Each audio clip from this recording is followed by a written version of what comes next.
She said, "Your friends are dragging you down. I'm blocking them from contacting you for your own good." She'd blocked my 15-year friendships from my phone without telling me. I said, "You're looking out for me." Then I handed her a box of her things and said, "And I'm looking out for me, too." When her therapist called and asked if she was okay. Original post. 32 male, just ended a 2-year relationship in about 11 minutes. And honestly, the longest part was waiting for her to put her shoes on. Some background. I've had the same core friend group since high school. For guys, we met freshman year, survived group projects, bad haircuts, worse girlfriends, and an ill-advised road trip in 2014 that nearly killed us but technically brought us closer. These are my people. 15 years deep. We do a standing Thursday night thing. Used to be basketball at the rec center. Now it's mostly sitting around someone's living room eating wings and arguing about whether the Lions will ever win anything meaningful. We're in our 30s now. The knees went first, then the ambition. My girlfriend moved in with me 8 months ago. At first, things were solid. She got along with my friends, or at least she pretended to. She'd sit with us on Thursdays sometimes, laughed at the jokes, even brought homemade guac once, which was genuinely incredible and earned her a lot of goodwill. But about 4 months in, things shifted. She started making comments. "Don't you think it's a little immature that you guys still hang out every single week? Your buddy talks about fantasy football like it's a job. It's kind of sad. I feel like you act different around them. Like a teenager." I brushed it off. Figured she just needed to adjust to the rhythm. But the comments got more frequent and more specific. She didn't like that my best friend since freshman year called me late sometimes when he'd had a rough day at work. She didn't like that another friend would text group memes at midnight. She especially didn't like that the group chat was active during our quality time, which apparently meant any time we were in the same room. I started silencing the group chat at night to keep the peace. Put my phone on D&D during dinners. Skipped a couple Thursdays. Small concessions that felt reasonable at the time, but were actually the first bricks in a wall she was building around me. 3 weeks ago, my best friend showed up at my job, my workplace. He'd driven 20 minutes to find me because, and I swear I'm not being dramatic, he thought something had happened to me. "Dude, are you alive?" he said. "Yeah? What?" "I've texted you like 30 times in the past 2 weeks. Called you. Nothing. You're not in the group chat anymore. The other guys are worried. We thought maybe you were sick or something happened." I pulled out my phone to prove him wrong. Opened my messages. His entire text thread was gone. Not just unread, gone. No conversation history. Nothing. I checked the group chat. I'd been removed. I checked my call log. His number had been blocked. I checked the other 3 friends. All blocked. Every single one. And not just blocked. She'd gone in my messages, deleted entire conversation threads, and then blocked the numbers. Thorough. Methodical. Like she'd watched a tutorial. I stood there in the parking lot of my job, holding my phone like it was evidence at a crime scene. Because it was. "How long have you been trying to reach me?" I asked. "Almost 3 weeks. We all have. 3 weeks. My 4 closest friends, guys I've known since I was 17, have been trying to reach me for 3 weeks, and I had no idea because my girlfriend went in my phone and surgically removed them from my life. I drove home. She was on the couch watching a cooking show. Normal Tuesday energy. Glass of white wine. Hair up. Cozy. "Hey, babe," she said without looking up. "Can I see your phone for a second?" She looked at me. "Why? Just want to check something?" "That's weird." "No." "Okay. Can you explain why every one of my friends has been blocked on my phone and their message threads are deleted?" The cooking show was suddenly very interesting to her. She stared at it for a solid 5 seconds before muting it and turning to face me. And then, and this is the part that still makes my jaw clench, she didn't even deny it. She didn't stammer or act surprised. She sat up straight, looked me dead in the eyes, and said, "Your friends are dragging you down. I blocked them for your own good. For my own good." Like she was confiscating scissors from a toddler. Like my 15-year friendships were a safety hazard. They're immature. They keep you stuck in this man-child phase. Every Thursday you come home smelling like hot sauce and talking about things that don't matter. I need a partner who's growing, not someone who's reliving high school every week. I let her finish. I stayed calm. Not movie calm, where the guy is secretly seething and about to flip a table. Genuinely calm. Because as she was talking, I was already done. The relationship ended somewhere between your own good and man-child phase. I was just waiting for her to stop talking so I could start packing. "You're looking out for me," I said. "I hear you." She smiled. Actually smiled. Like she'd won. "I knew you'd understand eventually. It's for the best. You'll see." "Yeah," I said. "And I'm looking out for me, too." I went to the bedroom, pulled the box I'd been using for winter storage out of the closet, dumped the sweaters on the bed, went back to the living room and started putting her things in it. Makeup bag from the bathroom, the jar of fancy hand cream she kept by the couch, her laptop charger, her book from the nightstand. She watched me for about 10 seconds before the smile disappeared. "What are you doing?" "Packing your stuff." "Why?" "Because you decided, without asking me, to cut off the 4 most important people in my life outside of my family. You went through my phone, blocked them, deleted our conversations, and then sat here for 3 weeks watching me not hear from my best friends and didn't say a single word. That's not looking out for me. That's controlling me. You're overreacting." "I'm reacting exactly the right amount. You need to call someone to come get you tonight." She started crying. Real tears. I believe they were real. But real tears, after a calculated 3-week campaign of isolation, don't carry the same weight. You don't get to engineer a situation and then cry about the consequences. She called her sister. Her sister picked her up an hour later. Gave me a look on the way out like I just set a kitten on fire. I'm sure she'd only heard one side. I unblocked all 4 of my friends that night. Call my best friend first. He picked up on the second ring. "Bro, what happened?" I told him everything. Long pause. Then, she deleted our whole text history. We had years of stuff in there. Gone. The video of me falling off that go-kart. Gone. That's unforgivable. He wasn't wrong. I'll update when there's more. She left some bigger things at the apartment, clothes, a hairdryer, some books, and I told her she could pick them up this weekend. I have a feeling this isn't over. Update 1, 5 days later. So, the pickup did not go smoothly. She came Saturday morning. I'd boxed up everything of hers I could find and left it stacked neatly by the door. 3 boxes. I even bubble-wrapped the framed photo of her niece she kept on the bookshelf because I'm petty about breakups, but not about other people's property. She brought her sister again, and her sister brought attitude. I opened the door. My ex walked in, looked at the boxes, and immediately said, "You moved fast. Almost like you'd been waiting for an excuse." Didn't need an excuse. You gave me a reason. Her sister was standing behind her with crossed arms. "You know this is really messed up, right?" Kicking her out over a misunderstanding. Blocking 4 phone numbers, deleting years of message history, and hiding it for 3 weeks isn't a misunderstanding. It's a campaign. She was trying to help you. Your friends are a bad influence. You met my friends once. At a barbecue. One of them brought you a plate because you were sitting alone. That's the bad influence we're talking about. The sister didn't have a comeback for that one. My ex started going through the boxes, checking things off like she had a mental inventory. Then she looked up and said, "Where's the Dyson?" The hairdryer. The $400 Dyson Airwrap she'd bought about 5 months ago. "In the bathroom. It's in box 2. "No, not the attachment head. The full unit. "I don't see it in here." I'd packed it. I knew I had because I specifically remembered wrapping the cord around it and putting it on top of her clothes. But when she opened box 2, it wasn't there. I went to the bathroom to check. Not there either. Turns out, and I verified this later, I had packed it, but her sister had already slipped it out of the box and into her own bag while I was talking to my ex.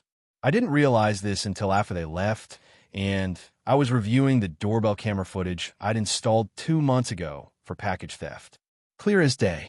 The sister opened box 2, pulled out the Dyson, dropped it in her purse, and then my ex made a point of asking me about it, so I'd look like either a liar or an idiot. They coordinated that. In my own apartment. While picking up boxes I'd carefully packed for them. I texted my ex, saw the doorbell footage. "Your sister took the Dyson out of the box. I'd like it returned since it was a gift I bought for you while you lived here, and you just stole it from your own packing box to make me look bad." Wait, I need to correct myself. I didn't buy the Dyson. She bought it. With her own money. So technically, yeah, it was hers. But the move, the coordinated fake out where the sister palms it, and then my ex asks me, where it is to make me look like I was keeping her stuff. That's what made me see red. It wasn't about the hairdryer. It was about the fact that even while picking up her belongings, she was still running plays. Still trying to make me the villain. Her response to my text, "I don't know what you're talking about. And it's creepy that you're filming me. That feels like surveillance." Surveillance. I have a Ring doorbell. Like half the country. But sure, I'm running a surveillance operation for my 2-bedroom apartment. I didn't engage. Let it go. The Dyson was never the point. But here's where things escalated in a way I didn't see coming. Over the next few days, I started getting messages from people I hadn't heard from in a while. Her friends, a couple from her work, even a woman from her book club who I'd met exactly once. All of them reaching out to say some version of, "I heard what happened. Are you okay?" Because she's telling everyone you were emotionally distant and that you chose your friends over her.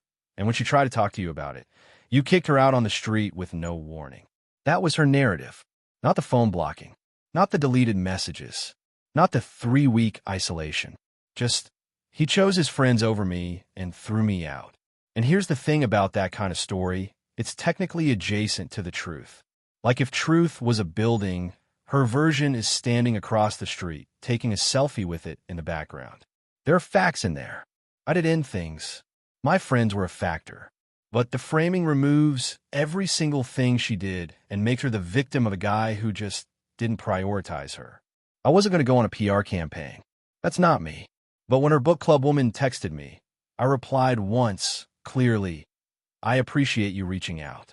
She went into my phone, blocked all 4 of my closest friends without my knowledge, deleted years of messages, and hid it from me for 3 weeks.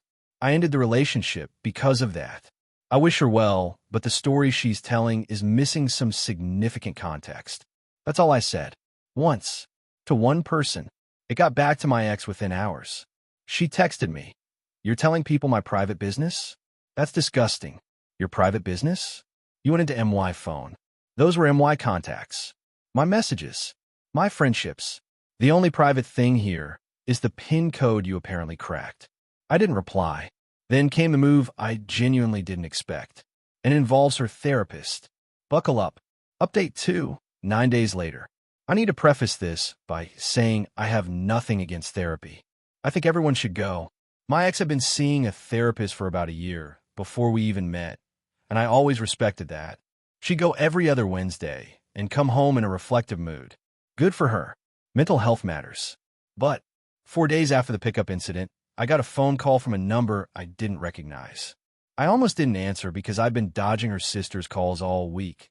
The sister had called me 3 times to tell me I was making a huge mistake and that I wouldn't find anyone who tolerates your lifestyle. My lifestyle being having friends. But I picked up. "Hi, this is a woman's name. I'm a licensed therapist. I'm calling because I work with your ex-girlfriend and she's asked me to reach out to you. She's been in a very difficult place emotionally, and I just want to check. Is she okay? She hasn't been responding to my appointment confirmations." I paused. A few things landed at once. First, my ex told her therapist enough about me that the therapist had my phone number. Okay, that's not unusual. Emergency contacts or whatever. Second, the therapist was calling me to check on her, which meant my ex had either stopped going to sessions or gone silent on her therapist. That concerned me, genuinely. Whatever she did to me, I don't want her in a crisis. Third, and this is the part that became relevant later, the therapist said, "She's asked me to reach out to you." Meaning my ex specifically told her therapist to call me. I told the therapist, "We're no longer together. I can't speak to her current state. But if you're worried about her safety, her sister is probably the better contact." The therapist thanked me and hung up. I sat with that for a while. It bothered me. Not the call itself, the choreography of it. My ex had asked her therapist to call me. She'd set that up. Why? She had my number. Her sister had my number. Her mom had my number.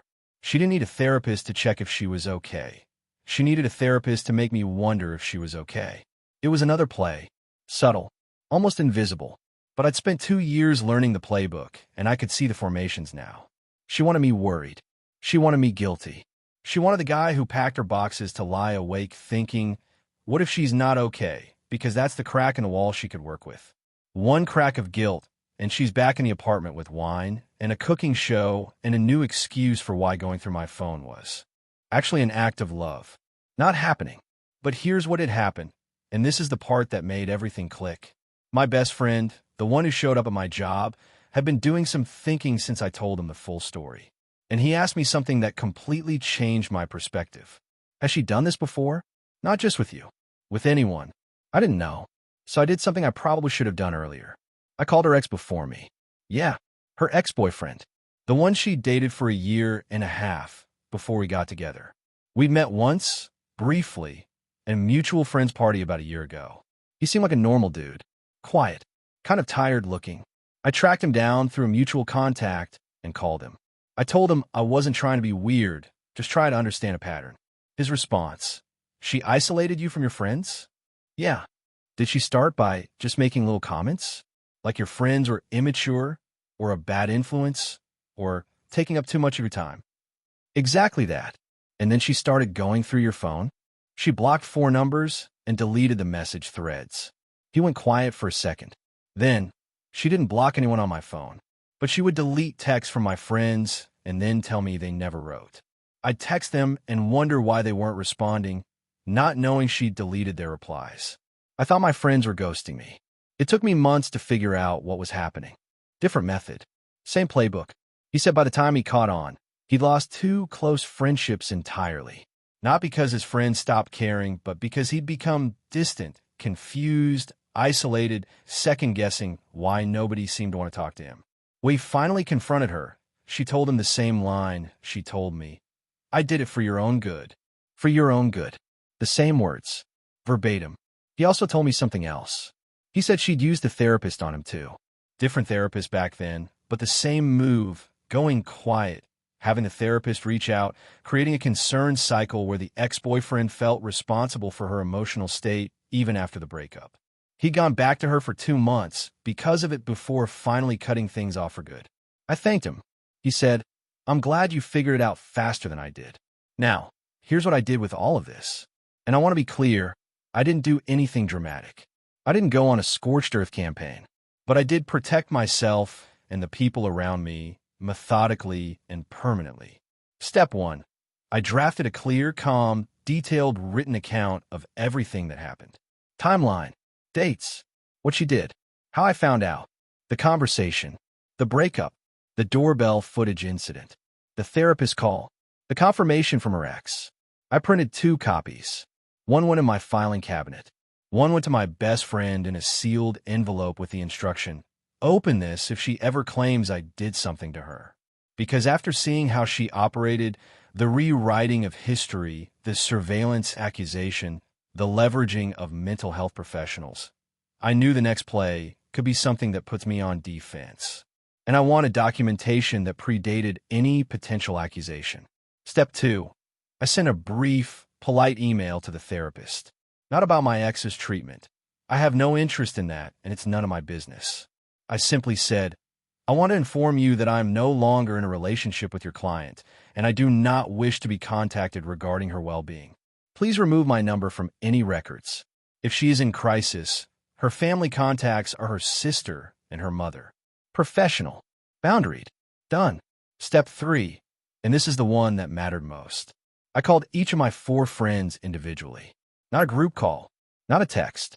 I called each one of them, one at a time, and I apologized. Not for the breakup, not for her, for the months before I caught the blocking, when I was pulling back from them voluntarily.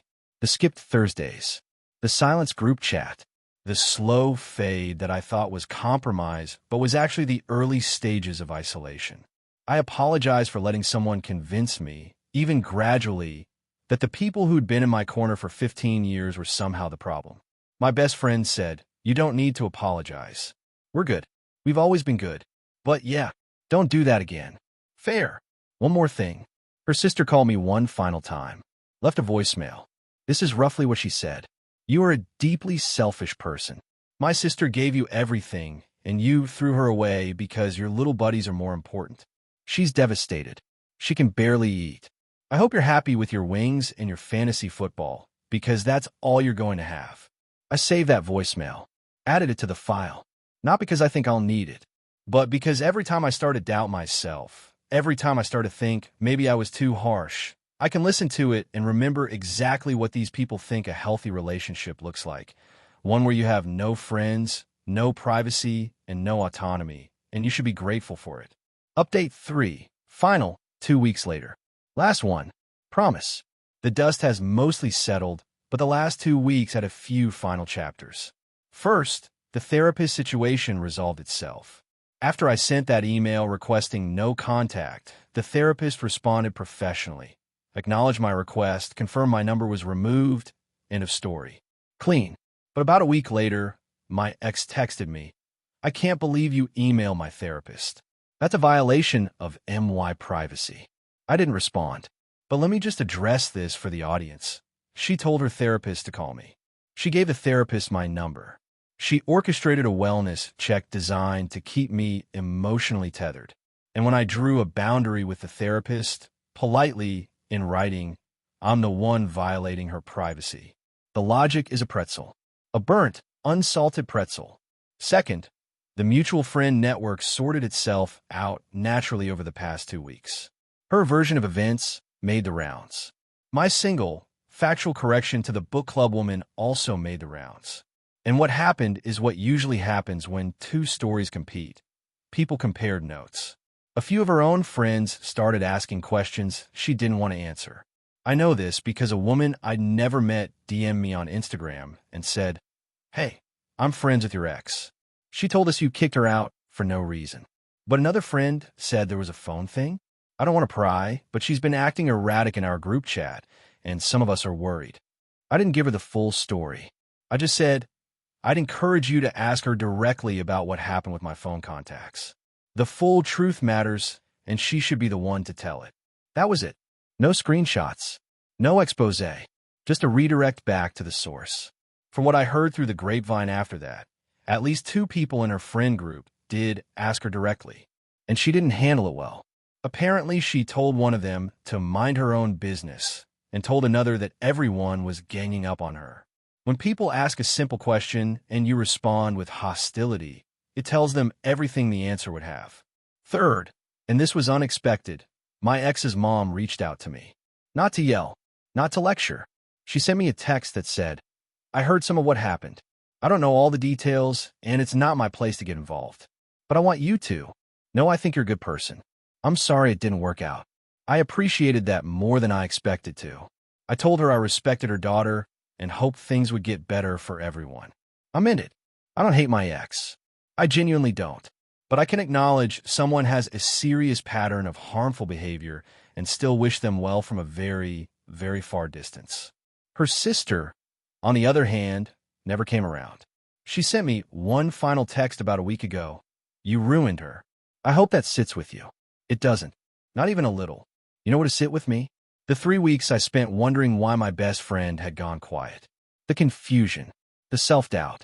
The way I started to believe maybe I was too dependent on my friends.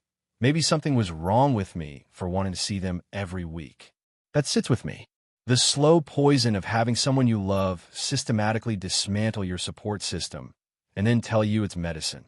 That sits with me. Now here's where I am. Thursday nights are back. Last week we did wings at my buddy's place. His wife made potato salad. We argued about whether the Bears are going to be trash again this year. They will be, but hope is a requirement.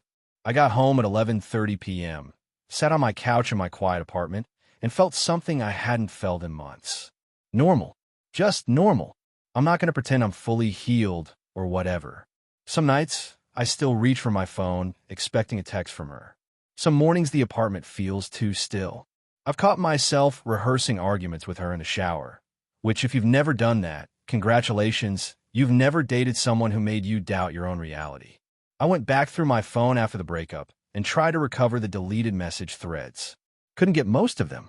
Years of conversations, inside jokes, late-night support, stupid memes, real talks during real hard times. All wiped. My best friend and I have started rebuilding the thread from scratch. First message he sent after I unblocked him. "Welcome back to civilization." Second message. A meme about a raccoon eating a burrito. "We're off to a strong start. My friend group hasn't treated me any differently. They didn't do the "I told you so" thing. They didn't roast me for getting played. They just absorbed me back in, like I never left. That's what 15 years buys you. Not perfection, just permanence. The knowledge that you can disappear for 3 weeks, and when you come back, your seat is still warm. I keep the written account in my filing cabinet. Haven't needed it. Probably never will. But it's there. A paper trail against a potential rewrite. Because if I learned one thing from this relationship, it's that some people don't just want to control the present. They want to control the story of it afterward.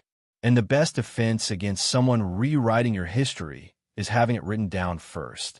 For anyone reading this who's in a relationship where your partner is slowly cutting you off from the people who care about you, pay attention. It doesn't start with blocked numbers. It starts with comments. Little ones. They're immature. They're a bad influence. You act different around them. It's a drip, not a flood. And by the time you notice the water, you're already in deep. Your friends aren't the problem. The person telling you they're the problem is the problem. Thursday wings forever.